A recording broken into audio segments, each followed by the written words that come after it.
नमस्कार दोस्तों, मैं हूं Rajiv Saini, international business trainer and motivational speaker. दोस्तों मैं स्वागत करता हूं आप सबका आपके अपने यूट्यूब चैनल जहां पर इंपोर्ट एक्सपोर्ट नॉलेज को हम क्रिटिकल नहीं सिंपल बनाते हैं। तो फ्रेंड्स, एक इंटरेस्टिंग टॉपिक आज आपके लिए लेके आए, how to start your own cold storage business. यानी हिंदुस्तान में अगर आपका कोल्ड स्टोरेज बिजनेस आपको अपना खुद का खोलना है तो उसमें कितना इन्वेस्टमेंट लगेगा, गवर्नमेंट की क्या क्या सब्सिडी आपको देखने को मिल जाती है, कोल्ड स्टोरेज होता क्या है, कोल्ड स्टोरेज इंपोर्टेंट क्यों है, उसका लोकेशन क्या होना चाहिए और कोल्ड स्टोरेज की टोटल कॉस्ट कितनी आती है। कोल्ड स्टोरेज में हम वैल्यू एडिड सर्विसेज कुछ चालू करना चाहते हैं तो वो क्या वैल्यू एडिड सर्विसेज रहती है, रेफ्रिजरेशन टेक्नोलॉजी कौन कौन सी होती है, या फिर प्रॉफिट मार्जिन उसमें कितना मिल जाता है हम लोगों को, कोल्ड स्टोरेज की क्या क्या डिफरेंट टेक्नोलॉजी होती है, कोल्ड स्टोरेज में जो रैकिंग सिस्टम होता है वो रैकिंग सिस्टम कौन कौन से होते हैं। तो ये सब क्वेश्चंस का आंसर लेके छोटी सी वीडियो में बने रहे हमारे साथ। सबसे पहले हमारा पॉइंट है गवर्नमेंट सब्सिडी। तो अगर गवर्नमेंट सब्सिडी का बात करें फ्रेंड्स, तो गवर्नमेंट सब्सिडी इसमें जो सेंट्रल गवर्नमेंट की तरफ से आपको मिलता है,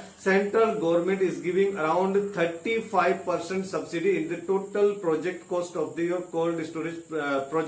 तो कोल्ड स्टोरेज का जितना भी आपका कॉस्ट है उसका 35% गवर्नमेंट की तरफ से सब्सिडी दिया जाता है। इन प्लेन एरिया और हिल एरिया और बैकवर्ड एरिया में तो और भी ज्यादा देखने को मिल रहा है, अराउंड 50% तक का गवर्नमेंट सब्सिडी इसमें दे रही है, क्योंकि गवर्नमेंट चाहती है जो हमारे किसान मेहनत करके जो पैदावार कर रहे हैं, जो हार्वेस्टिंग कर रहे हैं, फल फ्रूट्स वेजिटेबल जो भी ड्राई फ्रूट्स है, जो भी कुछ कर रहे हैं, तो पोस्ट हार्वेस्टिंग वो वेस्ट ना हो, उसका नुकसान ना हो और हम उसको प्रिजर्व करके रखे, हमारी तरह भी हो, हमारे लिए भी खाने के काम आए और हम उसको आगे एक्सपोर्ट भी कर सकते हैं। तो इसलिए गवर्नमेंट ने 35% तक का इसमें सब्सिडी रखा हुआ है और बैकवर्ड और हिल एरिया में 50% तक का भी रखा हुआ है और कहीं कहीं पर और ज्यादा भी है। और उसके अलावा सेंट्रल गवर्नमेंट के अलावा और स्टेट गवर्नमेंट जो राज्य सरकारें हैं, राज्य सरकारों ने भी इसमें अच्छा काम किया, बढ़ चढ़ के आगे। कुछ कुछ जो स्टेट गवर्नमेंट से राज्य सरकार है, राज्य सरकार उसमें पावर बिल यानी जो आपका इलेक्ट्रिसिटी बिल आने वाला, अगर आप vapour compression refrigeration cycle technology use करते हैं तो उसमें आपका बिजली का बिल थोड़ा ज्यादा आता है, तो बिजली का जितना बिल आता है उसमें भी कुछ सब्सिडी देती है कुछ राज्य सरकारें।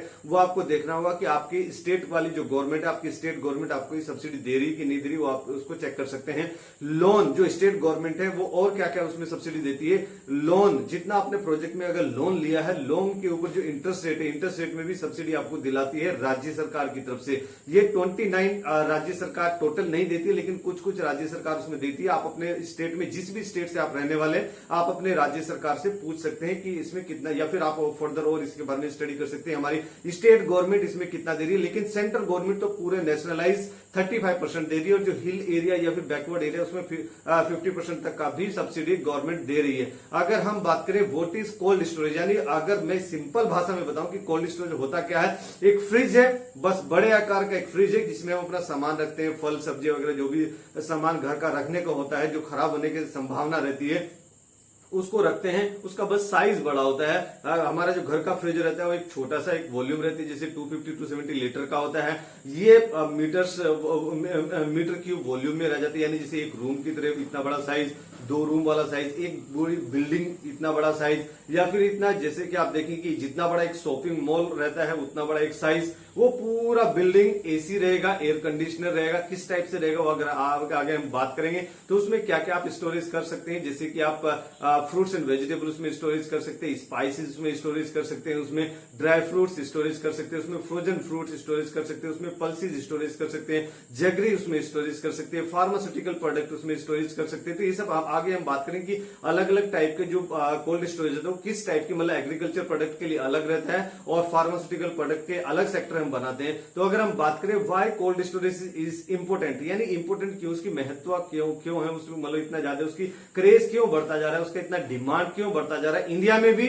और आउट ऑफ द इंडिया, यानी पूरे इंटरनेशनल मार्केट में उसका डिमांड क्यों बढ़ता जा रहा है। It is because it increase the self life of the product, यानी आपके पास में अगर फ्रूट्स है, कोई भी वेजिटेबल है, तो अगर 2-3 दिन के बाद में वो खराब हो जाने वाला है, तो आप इसको अपना कोल्ड स्टोरेज में रख सकते हैं, उसका सेल्फ लाइफ बढ़ा सकते हैं। और जैसे अगर एप्पल की बात करें तो एप्पल लगभग अक्टूबर के महीने यानी दिवाली के आसपास में एप्पल आता है, और उसको अगर नॉर्मल आप एप्पल को रख देते हैं, लगभग वो 10 दिन के बाद, 15 दिन के बाद या 1 महीने बाद वो खराब हो जाता है। खराब हो जाए पहले वो उसका जो अंदर से पल्प है वो थोड़ा लूज हो जाता है और वो उतना फ्रूट्स मतलब उतना फ्रूटी जूसी या उतना अंदर से मतलब स्ट्रोंग नहीं रहता है, उतना टाइट नहीं रहता है। और अगर उसको आप फ्रिज में रखते हैं, फ्रिज में मतलब कोल्ड स्टोरेज में रखते हैं, तो 6 महीने बाद भी आप देखेंगे वही फ्रेशनेस उसकी बनी हुई मिलेगी उसको आप खाएंगे तो वैसे उसमें जूसी रहेगा, उसकी फ्रेशनेस और अंदर से पूरा स्ट्रॉन्ग रहेगा। जो पल्प है वैसे कमजोर वीक नहीं हो जाएगा, उसका पूरा स्ट्रॉन्ग फ्रेश जैसे कि अभी हार्वेस्टिंग करके लाए हैं वैसा ही आपको इसमें आनंद आएगा खाने में। मतलब उसकी जो प्रॉपर्टी है, जो केमिकल प्रॉपर्टी, मैकेनिकल प्रॉपर्टी, जो उसकी इनहेरेंट न्यूट्रिशन वैल्यू है वो उसमें बनी रहेगी। यही कोल्ड स्टोरेज का प्रॉफिट है, यानी यही कोल्ड स्टोरेज की इंपॉर्टेंट है, इसलिए उसका डिमांड आजकल इंटरनेशनल मार्केट में और डोमेस्टिक मार्केट में भी बढ़ता जा रहा है। अगर मैं बात करूं पोस्ट हार्वेस्टिंग लॉस का, यानी करोड़ों रुपए का हमारा जो फल फ्रूट्स है वो पूरा वेस्ट हो जाता था, खराब हो जाता था, इसलिए गवर्नमेंट इसमें सब्सिडी दे रही है। और जो आगे आने वाले प्राइवेट प्लेयर्स हैं उनको भी गवर्नमेंट सब्सिडी दे रही है कि आप इसमें आगे आइए। और जो हिंदुस्तान से होने वाली जो फल फ्रूट्स या जो भी हार्वेस्टिंग हम कर रहे हैं, हार्वेस्टिंग मतलब जैसे हमने अगर एप्पल को तोड़ा है या फिर गेहूं को निकाला है या फिर आपको मेज को निकाला है या फिर कोई वेजिटेबल है उसको आपने निकाला खेत से, उसको हार्वेस्टिंग बोलते हैं। तो हार्वेस्टिंग करने के बाद अब उसको घर में रखेंगे, अनाज मंडी में रखेंगे जो कि अनटेम्परेचर्ड कंट्रोल्ड है, यानी नॉर्मल एटमॉस्फेयर में रखा हुआ है, उसमें धूप बारिश सब हाई टेम्परेचर वो सब रहेगा तो वो जल्दी खराब होने की उसमें संभावना रहती है, तो खराब ना हो इसी के कारण गवर्नमेंट सब्सिडी दे रही है और लोगों को प्रमोट कर रही है, लोगों को मोटिवेट कर रही है कि आप आगे बढ़ चढ़ के इसमें काम करें और अपना खुद का कोल्ड स्टोरेज आप खोल के अपना अच्छा बिजनेस बना सकते हैं। अगर हम बात करें कि इसमें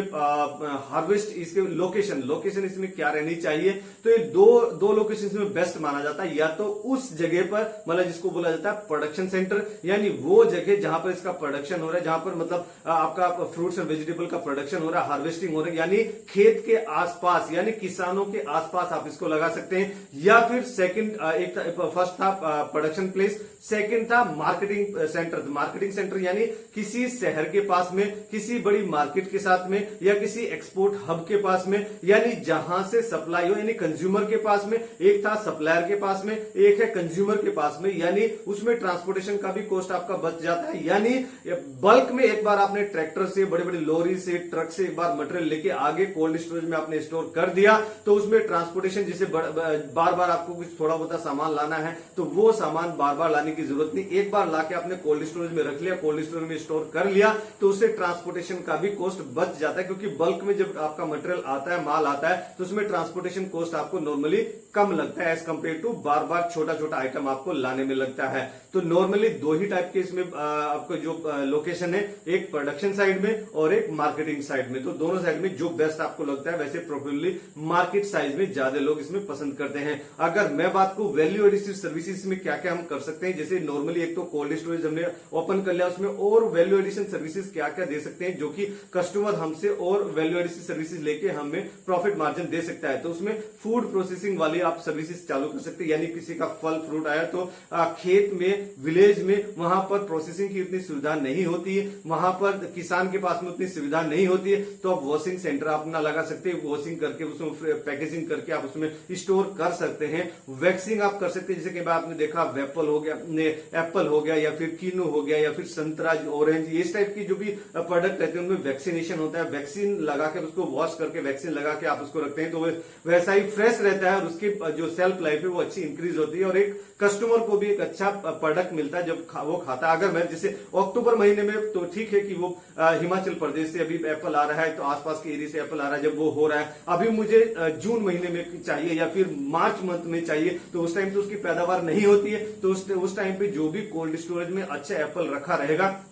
उसी को मैं खाऊंगा, तो वो टेस्टी होना चाहिए, जूसी होना चाहिए, उसका पल्प भी अंदर टाइट होना चाहिए, ऐसा लगना चाहिए कि फ्रेश एप्पल मैं खा रहा हूं। तो अगर मैं बात करूं ये सर्विसेज आप चालू कर सकते हैं। कोल्ड स्टोरेज अगर हम रैकिंग सिस्टम की बात करें, किस टाइप के रैकिंग सिस्टम रहते हैं, तो एक तो फिक्स रैक सिस्टम रहता है, यानी जो भी कई बार आपने देखा होगा दीवार के बाजू बाजू में रैक बना दिया जाता है, यानी कॉन्क्रीट का रैक रहता है, स्टील का रैक, आरसीसी जिसको बोलते हैं आरसीसी का रैक रहता है, स्टील स्ट्रक्चर का रैक रहता है। तो फिक्स वाला फिक्स रैकिंग सिस्टम हो गया। एक मोबाइल रैकिंग सिस्टम हो गया। मोबाइल रैकिंग सिस्टम मतलब रैक को आप इधर से उधर लेके जा सकते हैं। या फिर एक रहता है एडजस्टेबल रैकिंग सिस्टम। एडजस्टेबल मतलब किसी भी हाइट तक आप उसको एडजस्ट कर सकते हैं, इधर उधर ले जाते हैं, 3-4 डिग्री उसका डिग्री ऑफ फ्रीडम होता है, यानी उसको ऐसे भी कर सकते हैं, ऐसे भी लेके जा सकते हैं, हॉरिजॉन्टली वर्टिकली भी उसको ऐसे ऐसे कर सकते हैं, उसको बोलते हैं एडजस्टेबल रैकिंग सिस्टम। वो स्टील स्ट्रक्चर का बना रहता है। अगर मैं बात करूं रेफ्रिजरेशन टेक्नोलॉजी की, तो उसमें नॉर्मली 2 टाइप की रेफ्रिजरेशन साइकिल रहती है,